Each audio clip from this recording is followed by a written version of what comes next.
morning one and all. Today we are introducing the subject engineering hydrology. This subject is very important for GATE, IES and PSUs. In GATE the subject carries a weightage of 6 to 10 marks. In IES 15 to 30 marks and in other PSU state level examinations 10 to 12 marks. This is the weightage of engineering hydrology in civil engineering examinations. So, introducing the subject, what is engineering hydrology? Engineering hydrology or applied hydrology is a subject that is mainly concerned with engineering applications. The subject is broad and is of interdisciplinary nature, drawing support from allied sciences such as meteorology, geology, statistics, chemistry, physics and fluid mechanics. In all the coming lectures of engineering hydrology, you see all the subjects applications will be there in this subject. So what is hydrology? Hydro means water and logy means study. So it is nothing but the study of water. So hydrology is the science that deals with the occurrence, distribution and movement of water in the earth, including that in the atmosphere as well as below the surface of the earth, that is in the subsurface, porous media, flow through porous media. We study also hydrology only. So what are the applications of engineering hydrology? To determine the capacity of storage structures such as reservoirs and the magnitude of flood flow to enable safe disposal of excess flow, to address drought and flood situations which are of extreme events, and we take certain measures to mitigate or lessen their impact. See here, drought and flood are region specific phenomena, means these are natural disasters. No one can stop the occurrence of either a flood or a drought in any specific situation. So what we do as a water resource engineer is we just try to regulate and lessen the impact of a flood. We try to reduce the impact of flood or a drought. We develop certain techniques or measures to reduce their impact only as a design engineer. But we cannot prevent fully the occurrence of the events because these are region specific events. To prevent several hydrologic failures such as spillway and earth dam failures, either the construction failure or due to others failures, we study the piping failure, all the failures will be there. So as a water resource engineer, we design the structure to prevent the failure. The structure should be safe during the design period. Some period will be there, time period. It should be safe during 50 years or 100 years, that is design period for any structure. So we design the structure, long lasting structures. Means the structure should last for a very long time. That is our main application. To study on reservoir sedimentation and address the solution for it. This is the major problem that is in hydrology subject we see. Reservoir sedimentation. Okay, next slide. Hydrologic cycle. So what is the hydrologic cycle? As you see from the above picture, sun is the main source of energy for the hydrologic cycle. Sun takes water from all the water bodies and leaves in the form of precipitation. Some part of precipitation flows on the earth, that is called runoff, and some part of precipitation infiltrates into the earth, that is called infiltration, and reaches slowly, the infiltrated water slowly reaches the groundwater table. What is percolation? Deep movement of water inside the surface of the earth is called percolation. That is the main difference between infiltration and percolation. Surface water, either it reaches the stream, and evapotranspiration, here you can see. Evapotranspiration means it is a mixed term consisting of both evaporation and transpiration. Evaporation is a process that occurs both during daytime as well as at night time. But transpiration is the process of loss of water from the leaves of the plants only during the daylight hours. That is main objective question you can get. What is the difference between evaporation and transpiration? Evaporation is the process that occurs both during daytime as well as night time. But transpiration is the loss of water from the leaves only during the daylight hours. That is called transpiration. The mixture of both evaporation and transpiration is called evapotranspiration. It finds major applications in irrigation engineering. So this is the hydrologic cycle, as you all know this.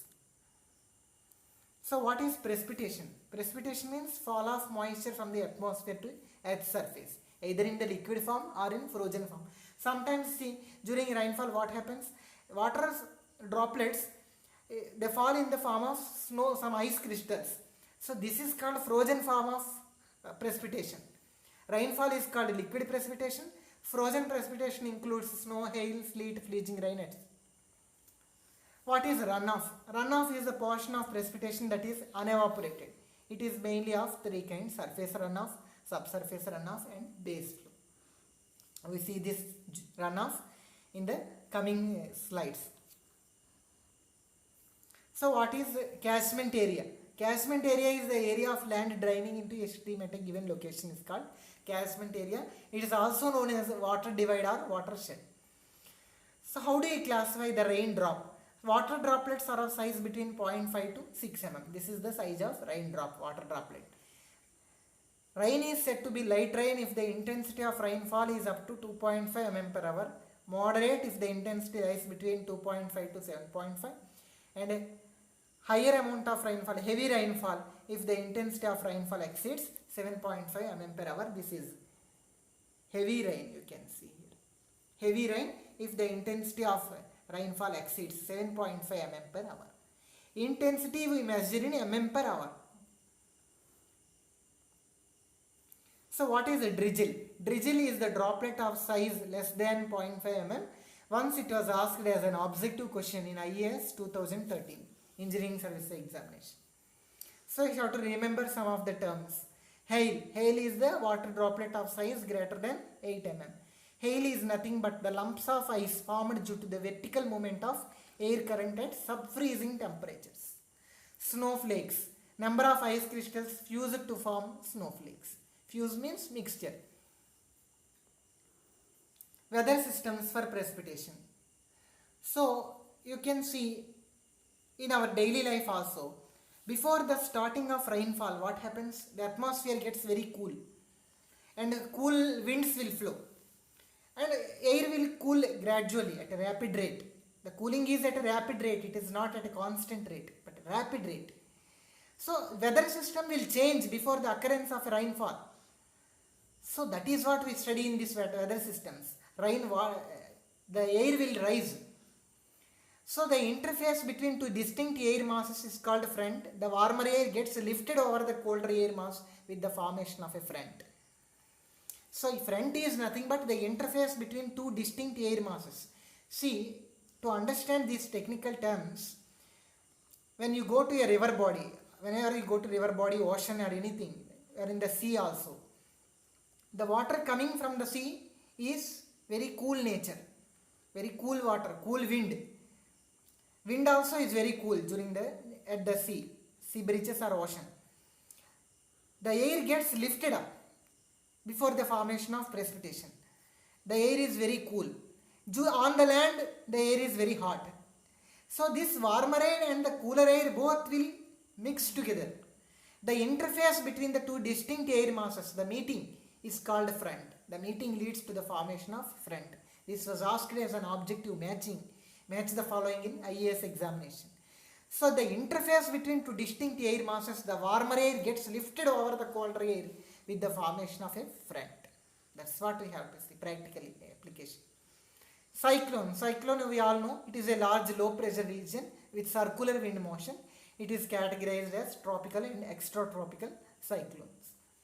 Anticyclone is opposite to cyclone. It is a high pressure area of aerial extent. It causes clockwise wind circulation in northern hemisphere. Mainly all catastrophic failures are due to the cyclones only.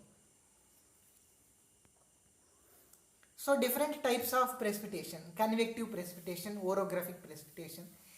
So what is this convective precipitation? It is caused by the natural rising of warmer light air in colder and denser surroundings. Depending on the moisture, thermal and other conditions, light showers to thunderstorms can be expected. Generally during summer season, this convective precipitation occurs because it is caused by the natural rising of warmer light air in colder and denser surroundings we can expect. Thermal means depending on the temperature. Once it was asked which type of precipitation depends on temperature. Convective precipitation automatically depends on temperature. This was asked as an match the following in IAS examination. Wherever the theoretical aspects are there, we have to focus them for IAS examination. Because difference between IAS and GATE is, GATE mainly addresses numerical problem areas only. The concepts are also based on the numerical problems only, they will give the concepts in GATE examination. IAS examination mainly focuses on theoretical aspects also. So we have to be careful regarding IAS examination, because match the following, all these are there, assertion, reason, all these are based on technical theoretical aspects only, not on problematic aspects. No problem can be asked in assertion, reason. Only theoretical aspects they will discuss. This is mainly interest for UPSC. Next precipitation is orographic precipitation. The moist air masses get lifted up due to higher altitudes, presence of mountain barriers, and undergo cooling. Windward slopes have high precipitation in mountain areas. This we can get better understanding in the diagram. See here, the moist air rises and then cools and then falls. The mountains act as a barriers to the rising air mass. So this is the precipitation. The precipitation that is occurring on the mountain side is known as windward slope. This is windward slope. This is the leeward slope. Windward area, leeward area. Okay.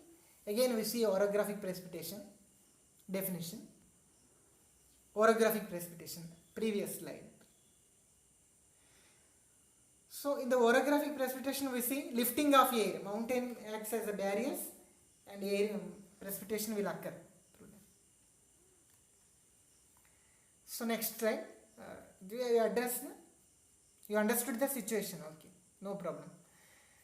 Annual rainfall, the amount of rain collected by a rain gauge. So the rain gauge is the instrument used to record the rainfall.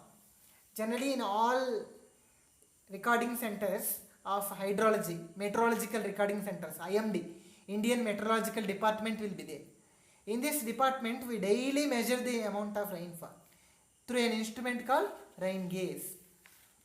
Daily at 8:30 p.m. 8:30 a.m. in India is considered as recording time for rain gauge. The amount of rain collected by a rain gauge is 24 hours is called daily rainfall. The amount of rainfall collected in an year is called annual rainfall. Annual means year. The annual rainfall at a given station should be averaged over a period of 35 years. It is called average annual rainfall or normal annual rainfall. The average annual rainfall for our country is estimated as 119 centimeters. This is asked as an objective question in IAS examination. Since there is considerable variation in the annual rainfall, yes, there are so many variations in the annual rainfall depending on the area. One area rainfall will be very high. In another area of same country, rainfall will be very, very low. Rainfall is very meager. So typically this rainfall situation varies depending on the climate, depending on the situation, depending on the country, depending on the areas. So there is considerable variation in the annual rainfall. We estimate with the term called coefficient of variation. It is denoted by CV. This is a statistical term. In the first slide we have seen engineering hydrology is a wider term. It is an interdisciplinary subject that draws attention from statistics, geology, fluid mechanics. First application is statistical application, coefficient of variation. 100 times standard deviation by mean. What is standard deviation? What is the mean? We study in mathematics. Mean is nothing but arithmetic average. Standard deviation, there is a formula we discussed later. More than 50% of rain occurs within 15 days and less than 100 hours in a year. This is according to the previous records. A few heavy spells of rains contribute to nearly 90% of total rainfall. This is from the previous IMD records, Indian Meteorological Department records. So, water budget equation. What is the water budget equation? For a given catchment in an interval of time delta t, the continuity equation for water in its various phases. Again you see continuity equation is nothing but fluid mechanics. What is continuity equation? Continuity equation is nothing but the application of principle of conservation of mass. Mass inflow minus mass outflow is equal to change in mass storage. This is continuity equation. There what we discuss continuity equation, du by dou u by dou x plus dou v by dou y plus dou w by dou z equal to 0, where u, v, w are the velocity components in x, y and z direction respectively. In fluid kinematics we see this continuity equation application. Here inflow is nothing but precipitation is nothing but inflow, that is falling.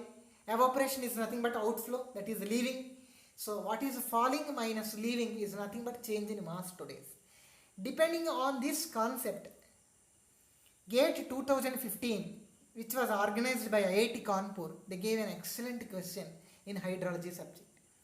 The question is given for 2 marks, but even though we know, we cannot attempt it. That is during that time period, they designed that question beautifully. IIT Kanpur professors are excellent professors. Not only in IIT, any IIT, NIT, any university, professors are always excellent. They give such questions only. Because the GATE examination is a typical examination.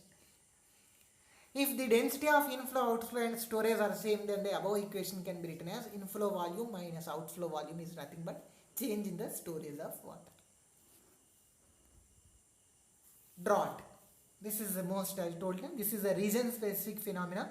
Drought is the climatic situation characterized by the less availability of moisture. See, when there is sufficient moisture, it is no problem. When there is excess of moisture, it is a flood.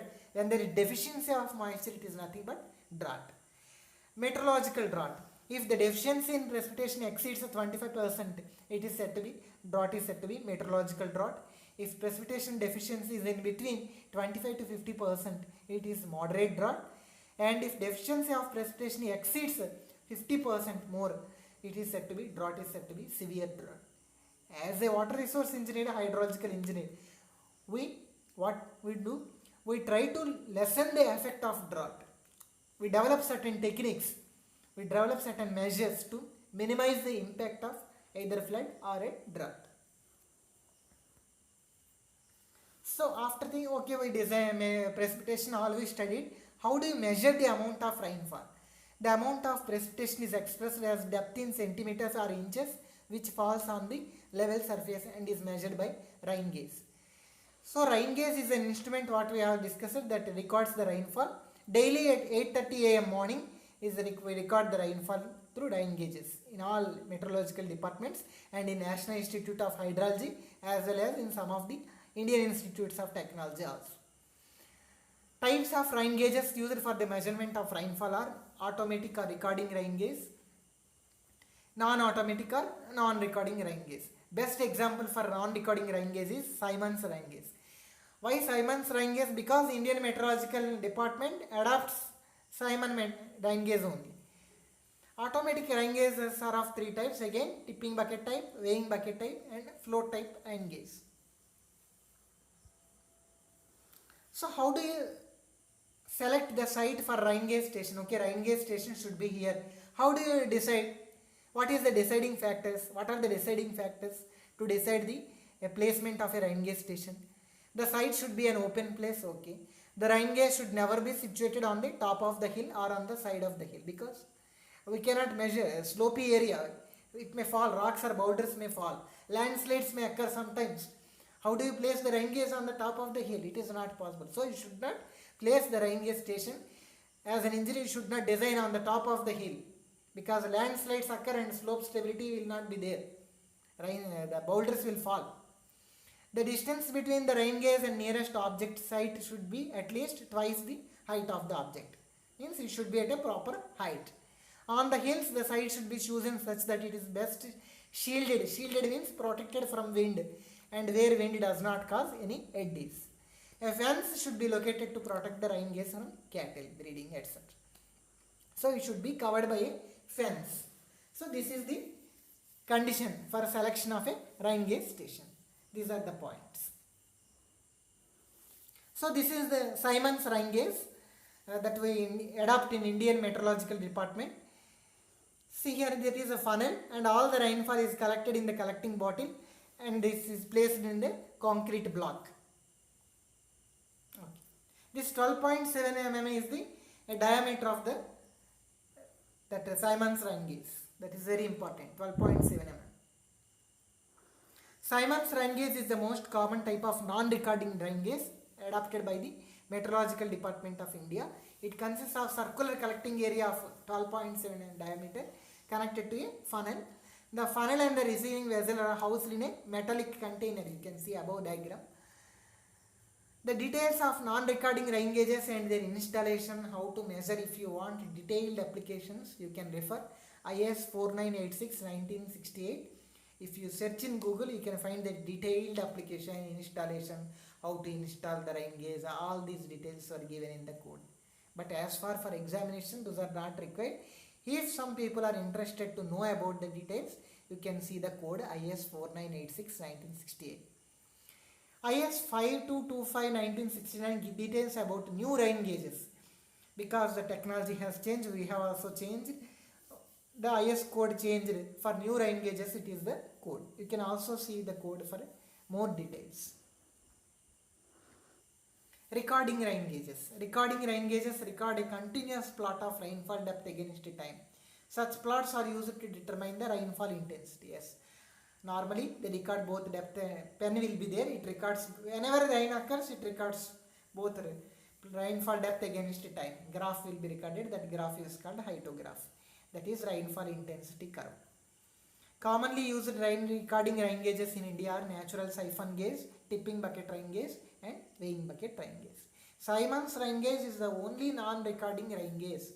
It was asked as a question in APPSC examination also, Polytechnic Lecturers 2012. So this is the telemetric rain gauge. The specialty of this rain gauge is, this is a telemetric rain gauge. In the fifth point of Simon's rain gauge we have seen, IS 5225 1969 describes about new rain gauges. So this is the telemetric rain gauge placed in the top. So this is the new type of rain gauge, top of the mountains, this is placed, and this is called a telemetric rain gauge. Everything is electronic only, no manual will be there. Rain gauge network. What is the network of rain gauge stations? By considering the practical Indian conditions, IS 4987 1968 recommends the, in plain area, one station per 520 square kilometer. In average elevation of 1000 meter, one station per 260 square kilometer. In predominantly hilly area with heavy rainfall, one station per 130 square kilometer. So this is the rain gauge network or rain gauge density you can call. Okay, this is the end of the session.